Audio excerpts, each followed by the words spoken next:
जय माता दी दोस्तों, आज की इस वीडियो में आप लोगों को ज्वारे की संपूर्ण जानकारी बताऊंगा। नवरात्रि के 9 दिन के बाद क्या ज्वारिये को विसर्जित कर देना चाहिए या फिर ज्वारे को कुछ बचा के अपने पास में रखना चाहिए। ज्वारे में छिपा है आपकी किस्मत का राज। आखिर ज्वारे में क्या डालना चाहिए ये और ज्वारे क्यों सूख जाते हैं?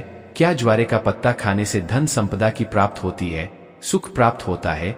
जानिए संपूर्ण जानकारी इस वीडियो में दोस्तों। करोड़पति बनने का सपना बंद किस्मत के ताले को खोलने का गुप्त रहस्य। नवरात्रि में ज्वारे के बिना मां दुर्गा जी की पूजा अधूरी मानी जाती है और इसकी एक और नेक गाथा ही है। सभी जानकारी इस वीडियो में मैं आप लोगों को विस्तार से बताऊंगा, इसलिए आप लोग इस वीडियो को ध्यान से देखना। दोस्तों वीडियो आगे शुरू करें उससे पहले माता दुर्गा जी के सच्चे भक्त इस वीडियो को लाइक जरूर करते और कमेंट बॉक्स में अपनी राशि भी डाल दीजिएगा। यदि हमारे पास आपकी राशि के अनुसार कोई उपाय होगा तो वहां आकर हम आपके कमेंट का रिप्लाई में बता देंगे ताकि आपको लाभ प्राप्त हो सके। देखिए, धार्मिक मान्यताओं के अनुसार जज को भगवान ब्रह्मा का प्रतीक माना जाता है, इसलिए नवरात्रि के पहले दिन घर की स्थापना के समय जो कि सबसे पहले पूजा की जाती है उसे कलश में भी था पेट किया जाता है। सृष्टि की पहली फसल को ही माना जाता है, इसलिए जब भी देवी देवताओं की पूजा की जाती है या हवन के समय आपने जरूर देखा होगा जो अर्पित किए जाते हैं।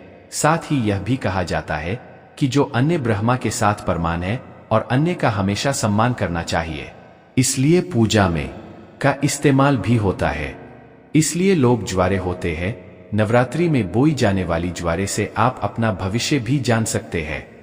कैसे जान सकते हैं, इस वीडियो में आप लोगों को सारी जानकारी विस्तार से बताऊंगा। अगर आपने अपने घर में जारी करके नहीं रखे हैं तो कोई बात नहीं, इस वीडियो को ध्यान से देख लेना। आपको किसी न किसी माध्यम से ज्वारिये विसर्जित करते समय कुछ न कुछ ज्वारे आपको प्राप्त हो जाएंगे। इससे आप अपनी बंद किस्मत के ताले खोल सकते हैं। दोस्तों वीडियो ध्यान से देखना। और हाँ, अगर आपको हमारी वीडियो में बताई गई जानकारी अच्छी लगेगी, वीडियो पसंद आएगी तो वीडियो को लाइक कर चैनल को सब्सक्राइब जरूर करना और कमेंट बॉक्स में जय माता दी जरूर लिखना। जो भक्त सच्चे दिल से कमेंट बॉक्स में जय माता दी लिखता है तो माता रानी का उसको प्यार मिल जाता है। दोस्तों, हमारे धर्म शास्त्र कहते हैं कि नवरात्रि में बोई जाने वाली ज्वारे से आप अपने भविष्य को झांक सकते हैं, अर्थात आप अपने भविष्य को देख सकते हैं। कैसे देख सकते हैं? अगर अंकुरित जो का रंग नीचे से आधा पीला हो और ऊपर से आधा हरा हो तो इसका मतलब यह होता है कि आपका आने वाला साल आधा समय ठीक रहेगा और आधा समय आपका हर आप चलेगा। यदि जौन नीचे से आधा हरा है और ऊपर से आधा पीला है तो इसका मतलब यह है कि आपका शुरुआती समय ठीक से बीतेगा, लेकिन बाद में आपको परेशानी का सामना करना पड़ेगा। आपको घबराना नहीं है, इससे हम आपको छुटकारा पाने का तरीका भी बताएंगे, इसीलिए अंत तक वीडियो देखें क्योंकि अधूरा ज्ञान हमेशा लटकती तलवार की तरह ही होता है। दोस्तों, इसी के साथ ही जो सफेद या हरे रंग में उग्र रहे हैं तो यह अत्यंत शुभ संकेत है। अगर ऐसा है तो मान लीजिए कि आपकी पूजा सफल हो गई है और आने वाले समय में खुशियों के दरवाजे आपके खुल जाएंगे। जो अगर सूखी और पीली होकर के जरने लगे तो इसे अशुभ संकेत मान सकते हैं।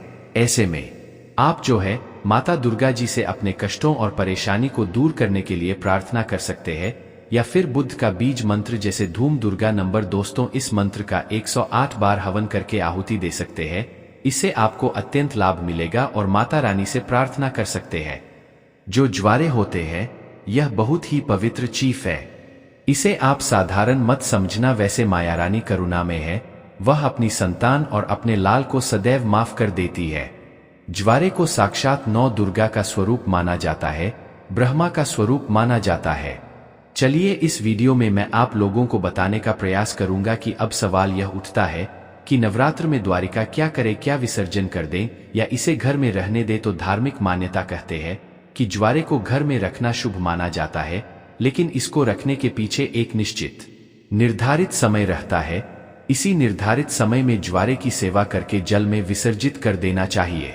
दोस्तों, जैसे कि आपने 9 दिन इसकी खूब सेवा की है, बहुत अच्छी बात है। 9 दिनों के बाद इसे जल में विसर्जित कर देना चाहिए, क्योंकि शक्ति को शक्ति के साथ में लाना जरूरी है। जल को गंगा शक्ति कहा जाता है और ज्वारे को श्री शक्ति अर्थात लक्ष्मी की शक्ति, दुर्गा की शक्ति। इसलिए श्री शक्ति को हम जब जल शक्ति गंगा शक्ति को भेंट करते हैं तो यह गंगा शक्ति में जाकर के मिल जाती है। मैं आपको एक छोटे से उदाहरण से समझाने की कोशिश करूंगा। जिस प्रकार जो हमारा शरीर होता है यह पंचतत्वों में मिल जाता है, उसी प्रकार ज्वारीय भी पूर्ण प्रकाश शक्ति के साथ अपने अष्टभुजा दुर्गा स्वरूप में शक्ति में मिल जाता है। तो दोस्तों द्वारा 9 दिन अखंड ज्योत जलने के कारण ध्यान से सुनना, ज्वारे के आसपास में 9 दिन अखंड जलने के कारण माँ दुर्गा के समीप में रहने के कारण बिल्कुल ही यह शक्ति स्वरूप में जागृत हो जाते हैं। ऐसे ज्वारे लोगों के दुख, तकलीफ, परेशानी इन सब कुछ छूट क्यों में समाप्त कर सकते हैं। तो आइए इस वीडियो में जानते हैं ज्वारे से किस प्रकार हम अपनी फूटी किस्मत को दूर कर सकते हैं, अपने दुर्भाग्य को सौभाग्य में बदल सकते हैं और सभी प्रकार की आपकी जो दबी हुई इच्छा है आप उसे पूर्ण कर सकते हैं। देखिए, अगर आज की वीडियो आपने मिस कर दी तो सारी जिंदगी आप गरीब रह जाएंगे, क्योंकि ज्वारे से आप अपनी गरीबी को, अपने कष्ट को, अपनी परेशानी को, अपने दुख को, अपनी तकलीफ को, या आपके घर परिवार में किसी को दुख है, तकलीफ है, लंबे समय से बीमार है, आप उन्हें स्वस्थ करा सकते हैं। तो आइए इस वीडियो में जानते हैं वास्तव में हमें जो है ज्वारे का क्या करना चाहिए। तो ज्वारीय विसर्जित करते समय कुछ ज्वारे साफ पानी से धोकर के हमें अपने साथ में ले आना चाहिए। क्यों इसे लाना चाहिए? क्योंकि इसे श्री शक्ति का प्रतीक कहा जाता है। श्री शक्ति अर्थात इसे लक्ष्मी का स्वरूप माना जाता है। ज्वारे को हमेशा धन स्थान है, व्यापार स्थान है या फिर कारोबार स्थान है, यहाँ पर जरूर रखना चाहिए। इससे धन में बढ़ोतरी होती है, कारोबार में उन्नति होती है। अगर आप दुख चांद ठीक से नहीं चल पा रही, कारोबार में आपको बढ़ोतरी नहीं हो पा रही है, या फिर आपका धंधा पानी अच्छे से नहीं चल पा रहा है, निरंतर आपको नुकसान हो रहा है, तो बिल्कुल ही ज्वारे की कुछ पत्तियां आप अपने व्यापार स्थान में, धन स्थान में जरूर रखें। आपके धन में बढ़ोतरी होगी, कारोबार में तरक्की होगी और आप जो भी बिजनेस करें उसमें आपको लाभ मिलेगा। ऐसा भी माना जाता है ज्वारे को पीले वस्त्र या लाल वस्त्र में लपेटकर ऊपर से मौली धागा बांध के अगर इसे पैसों के स्थान पर रखा जाए तो इससे कभी भी पैसों की कमी नहीं होती, क्योंकि यह श्री शक्ति के कारण यह जागृत हो जाते हैं। श्री अर्थात लक्ष्मी, यह पूर्ण रूप से लक्ष्मी की शक्ति कहे गए हैं। इसी के साथ यह भी कहा जाता है, कुछ लोग यह भी कहते हैं, हमारी ही बहुत से लोग हैं संपर्क में जुड़े हुए, तो बहुत से लोगों का यह भी मानना है कि ज्वारे को थोड़ी सी मात्रा में अपने पर्स में जरूर रखना चाहिए और आप में से अधिकतर लोग ज्वारे को अपने पर्स में जरूर रखते होंगे। अब इसके पीछे कारण मैं आप सभी दर्शकों को बताना चाहूंगा। जिस प्रकार से धन स्थान में रखने से धन की कमी नहीं होने देता, उसी प्रकार या पर्स में रखने से आपके पर्स में कभी भी पैसों की कमी नहीं होने देता, क्योंकि पार्ट्स को भी धन स्थान कहा जाता है, लक्ष्मी स्थान कहा जाता है। और यहाँ पर में होने के कारण हमेशा आपके पर्स को नोटों से भरे रखने का काम करता है। दोस्तों, किसी भी श्रेष्ठ मनोकामना के लिए 5 ज्वारे के साफ एवं स्वच्छ पत्तियों को देवी पुराण है या दुर्गा शक्ति देवी है जो किताब है, माता रानी की दिव्य किताब है, जैसे कि देवी पुराण है, यह दुर्गा सप्तशती है, यह सब दिव्य किताब कही गई है। तो मनोकामना बोलते हुए आपको इसमें आपको दबाना होता है। तो माँ भगवती की कृपा से कुछ दिनों के बाद वह मनोकामना पूर्ण हो जाती है। लेकिन जब भी आप यह उपाय करेंगे आपको गुप्त रखना है, इसके बारे में किसी को बताना नहीं है। देखिए, जो ज्वारे है बहुत ही पवित्र चीज है, कभी भी इसके बारे में आप लोगों को किसी को नहीं बताना चाहिए। और एक बात, बहुत से लोग आप में से ऐसे दर्शक हैं जो बोलते हैं, न गुरुजी हमें ताबीज बनाना सीखना है तो क्या करें। एक बात ध्यान से सुन लीजिए दोस्तों, अगर आप भी चाहते हैं कि निरंतर आपके शरीर में माता रानी का वास बना रहे, आपका शरीर जो है सुरक्षा का से ढका रहे, तो ज्वारे के 4 से 5 पत्ते आपको लेने हैं। चांदी के ताबीज या तांबे की ताबीज में इसे डाल देना है और अगरबत्ती का आपने 9 दिन तक माता रानी के लिए जो अगरबत्ती जलाकर के रखी है, जो भस्म जलाकर के रखी है, गोबर के कंडे की वह भस्म लेना है। माता रानी को जो आपने चर्च अदा करके रखे हैं, जिसे हम पीले चावल बोलते हैं, वो आपको लेने हैं और इसे आपको ताबीज में डाल देना है। यह तीनों सामग्री को आपको ताबीज में डाल देना है। माता रानी का ध्यान करना है, अगरबत्ती या फिर धूप का धुआं दिखाना है आपने जो ताबीज बना करके रखा है उसमें, और आप जो है इसे नवरात्रि के बाद किसी भी दिन धारण कर सकते हैं। तो यह आपको हमेशा सुरक्षा कवच की तरह ही आपको फायदा पहुंचाएगा। प्रकार की आपकी यह दुर्घटना नहीं होने देंगे। आप जहां भी जाएंगे, जिस भी क्षेत्र में जाएंगे, उस क्षेत्र में यह मित्र की भांति आपकी मदद करेंगे, आपको तरक्की दिलाएंगे, आपको सफलता दिलाएंगे। आप में से अगर किसी के घर में कोई लंबे समय से बीमार पड़ा है, जो कि ठीक नहीं हो पा रही है। लोकप्रिय दवा सही चल रही है, कभी कभी नकारात्मक शक्तियों के कारण जो है स्वस्थ नहीं हो पाते हैं, शरीर में निरंतर बीमारी आने लगती है। तो द्वारा का एक जबरदस्त गुप्त चमत्कारिक प्रयोग बता रहा हूं। यह प्रयोग अपने तक सीमित मत रखना, इसे और लोगों को जरूर बताना, इससे समाज में कल्याण होगा। तो कोई ऐसा व्यक्ति है जो लंबे समय से बीमार पड़ा है और ठीक नहीं हो पा रहा है।